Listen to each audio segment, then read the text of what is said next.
انزل من السماء ماء فسالت اودیۃ، اس نے آسمان سے پانی برساتا ہے، بارش برساتا ہے تو پھر تمام وادیاں بہنے لگتی ہیں۔ کیونکہ اکثر و بیشتر علاقہ جس میں قرآن نازل ہوا میں نے آپ کو بتایا وہ حجاز کا تھا۔ حجاز میں پہاڑی سلسلے ہوتے ہیں، جب بارش ہوئی تو اب پہاڑوں کی رینج کے درمیان وادیاں ہیں، پھر وادیوں میں پانی جو سیلاب آتا ہے، سالت اودیۃ، تمام وادیاں جو ہیں وہ بہہ نکلی سیلاب کے ساتھ، بے قدرہا، اپنی اپنی وسعت کے مطابق۔ کسی وادی کا کیچمنٹ ایریا زیادہ ہے تو زیادہ زوردار سیلاب آ جائے گا، کسی کا تھوڑا ہے کیچمنٹ ایریا تھوڑا سیلاب آئے گا۔ فاحتمل السیل زبدا رابیہ، اور جب یہ سیلاب آتا ہے تو وہ اپنے اوپر ایک جھاگ سا اٹھا لیتا ہے، وہ جھاگ اوپر اٹھ رہا ہے، جھاگ جو ہے نظر آ رہا ہے بہت کچھ، حالانکہ ہے وہ جھاگ، اس کی کوئی حقیقت نہیں۔ وَمِمَّا يُوقِدُونَ عَلَيْهِ فِي النَّارِ ابْتِغَاءَ حِلْيَةٍ أَوْ مَتَاعٍ زَبَدٌ مِثْلُهُ، اور یہ جب آگ پر تپاتے ہیں دھاتوں وغیرہ کو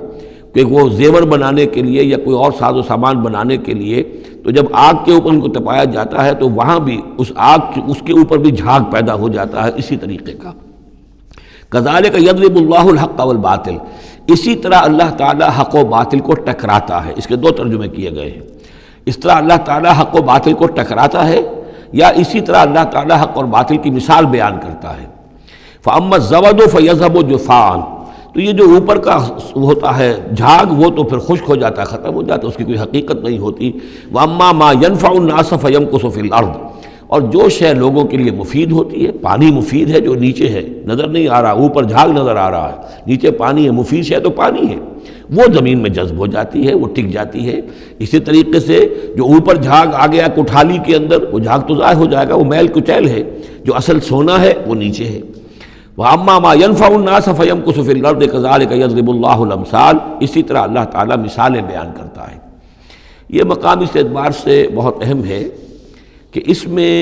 جو ڈائلیکٹریکل میٹریلزم کا فلسفہ ہے مارکس کا، اس کا جتنا حصہ صحیح ہے وہ یہاں قرآن مجید میں اس آیت میں موجود ہے۔ یہ جتنے بھی نظریات ہیں جدید دور کے، ان میں سے کوئی بھی ایسا نہیں ہے کہ جو 100% غلط ہو، چاہے ڈاروین کا نظریہ ہو اور چاہے وہ فرائیڈ کے نظریات ہوں، چاہے مارکس کے نظریات ہوں، اس میں گڈمٹ ہے غلط اور صحیح۔ تو جہاں تک ڈائلیکٹیکل میٹریلزم کا یہ فلسفہ ہے کہ ایک شے کسی معاشرے میں پیدا ہوتی ہے، وہ دعویٰ بن جاتی ہے، تھیسس، اس کا پھر ایک رد عمل پیدا ہوتا ہے، اینٹی تھیسس، پھر یہ تھیسس اور اینٹی تھیسس ٹکراتے ہیں،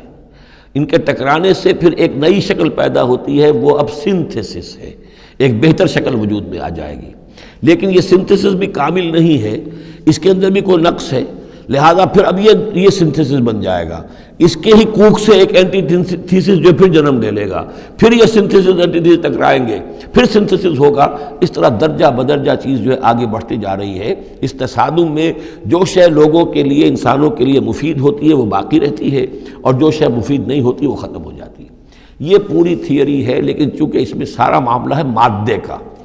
روح اور اس کی حقیقت یہ ان لوگوں کے سامنے سرے سے ہے نہیں۔ اس حوالے سے ہی ساری گمراہی ہو گئی ڈاروین کے نظریے میں، اسی حوالے سے ساری گمراہی ہو گئی فرائیڈ کے نظریے میں، اسی حوالے سے ساری گمراہی ہو گئی مارکس کے نظریے میں۔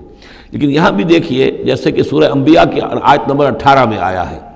بل نقذف بالحق علی الباطل فیدمغہ، ہم دے مارتے ہیں حق کو باطل پر تو باطل کا وہ بھیجا نکال دیتا ہے، فاذا ہوا زاہق، اور باطل جو ہے پھر وہ غائب ہو جاتا ہے۔ تو باطل کی حیثیت یہ ہے۔ تو یہ ٹکراؤ جو ہے حق و باطل کا اور خیر و شر کا کشاکش جو ہے یہ ہو رہی ہے، تو اس میں بھی ایک حد تک بات صحیح ہے کہ تدریجاً پھر جو نسل انسانی ہے وہ تمدن کے ارتقاء کے مراحل وہ طے کر رہی ہے اور رفتہ رفتہ بہتری کی طرف آ رہی ہے، جس کو اقبال نے کہا ہے کہ ہر کجا بینی جہان رنگ و بو، کہ از خاکش بروید آرزو، یاد نور مصطفیٰ اورا بہاست، یا ہنوز اندر تلاش مصطفیٰ است۔ یہ جو سوشل ایولیوشن ہے یہ خود رفتہ رفتہ اب اسی راستے پر بڑھ رہا ہے جس راستے پر کہ محمد رسول اللہ صلی اللہ علیہ وسلم نے اب سے 1400 برس ایک ہی چھلانگ میں نوع انسانی کو پہنچا دیا تھا۔